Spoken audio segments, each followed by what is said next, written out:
mendeteksi langkah-langkah strategi untuk mencapainya. Dalam konteks wilayah dan kota, perencanaan bertujuan untuk mengatur penggunaan lahan, infrastruktur, dan sumber daya secara efektif untuk mendukung pembangunan berkelanjutan. Proses perencanaan meliputi beberapa tahap utama. 1. Identifikasi masalah, yaitu mengenai isu atau kebutuhan yang perlu ditangani. 2. Pengumpulan data, yaitu mengumpulkan informasi yang relevan sebagai dasar analisis. 3. Analisis, yaitu mengevaluasi data untuk memahami kondisi existing dan tren masa depan. 4. Perumusan masalah, yaitu menetapkan visi dan tujuan spesifik. 5. Penyusunan alternatif solusi, yaitu pengembangan berbagai opsi untuk mencapai tujuan. 6. Evaluasi alternatif, yaitu memilih opsi terbaik berdasarkan kriteria tertentu. 7. Mengimplementasi, yaitu melaksanakan rencana yang telah dipilih. 8. Pemantauan dan evaluasi, yaitu mengevaluasi hasil implementasi dan melakukan penyesuaian bila diperlukan. Kembangnya sejarah ilmu perencanaan wilayah dan kota di Indonesia dibagi menjadi 4 era. Yang pertama, era kolonial. Perencanaan kota di Indonesia dimulai pada masa penjajahan Belanda dengan konsep kota-kota kolonial seperti Batavia dan Surabaya. Perencanaan saat itu berfokus pada tata ruang untuk kepentingan ekonomi dan militer. Yang kedua, era kemerdekaan pada tahun 1945 sampai 1970. Perencanaan mulai berorientasi pada pembangunan nasional dengan fokus pada pembangunan infrastruktur dasar dan pemerataan pembangunan di daerah. Yang ketiga, pada era Orde Baru yaitu 1970 sampai 1998. Perencanaan wilayah menjadi lebih strategis dengan diperkenalkannya Rencana Umum Tata Ruang (RUTR). Fokus utama adalah pembangunan ekonomi melalui program industrialisasi. Yang keempat, era reformasi pada tahun 1998 sampai sekarang. Munculnya otonomi daerah mendorong perencanaan yang lebih partisipatif dan berbasis masyarakat. Aspek keprofesian dan peluang kerja sebagai perencana di masa depan. Aspek keprofesian, kompetensi teknis dalam analisis spasial, pemetaan, dan perumusan kebijakan tata ruang. Kemampuan komunikasi untuk mengakomodasi kebutuhan masyarakat dan pemangku kepentingan. Pemahaman terhadap regulasi dan kebijakan terkait tata ruang. Peluang kerjanya apa aja? Berikut untuk peluang kerjanya.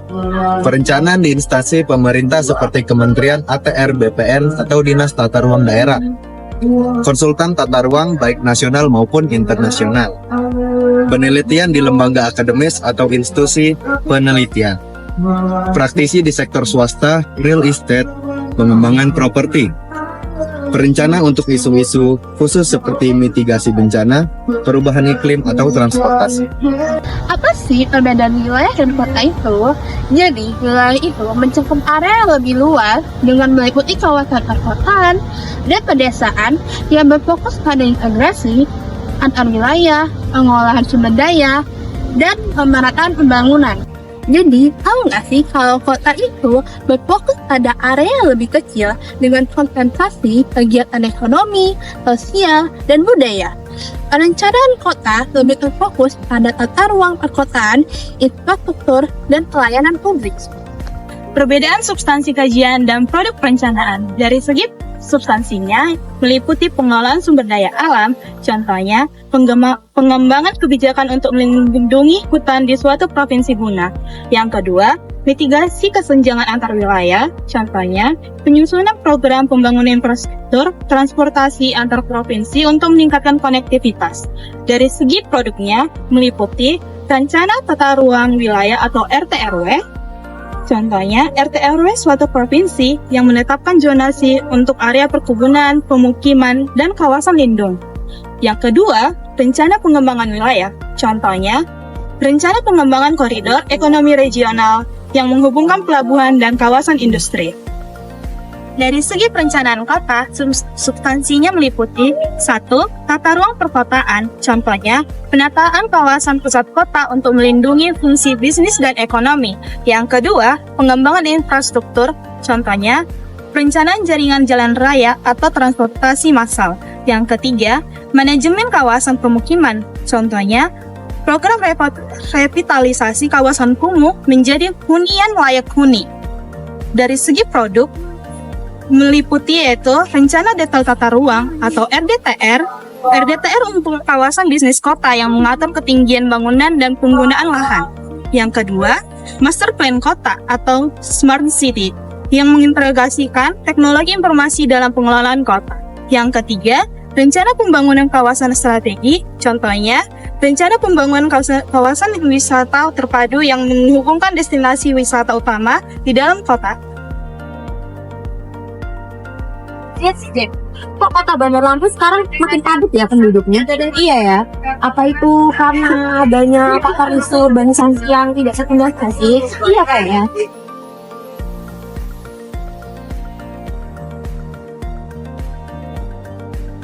Oke, kalian tahu nggak sih apa itu urbanisasi? Jadi, urbanisasi adalah proses perpindahan penduduk dari desa ke kota ataupun sebaliknya. Nah, kenapa sih penduduk desa itu mau pindah ke kota? Mungkin karena tidak adanya kesetaraan antara penduduk desa dan perkotaan. Mungkin juga bisa disebabkan oleh faktor sosial, ekonomi yang ada di desa dan kota itu sangat berbanding terbalik. Apa sih masalah yang bisa menyebabkan urbanisasi tidak terkendali?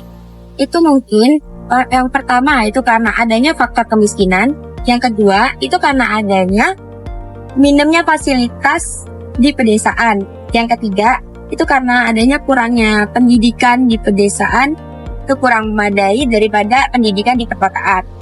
Kemudian ada juga terbatasnya lapangan pekerjaan dari pedesaan itu sendiri.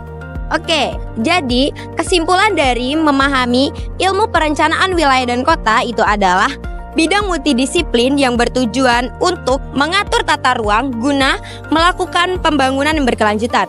Pemahaman tentang isu-isu lokal, nasional, dan global merupakan hal yang sangat penting.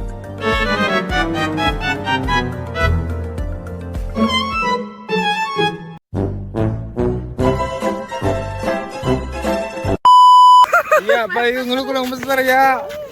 Satu payung isi berapa? 6. Halo guys, kita lagi buat video tubes di mana? Di puncak, Mas. Saya cowok sendiri guys. Ini soalnya Dilan aja. Kan dikit gitu kan. Tinggal part gue nih guys.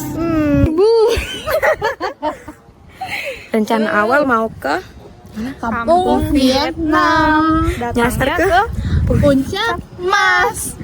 Beda om.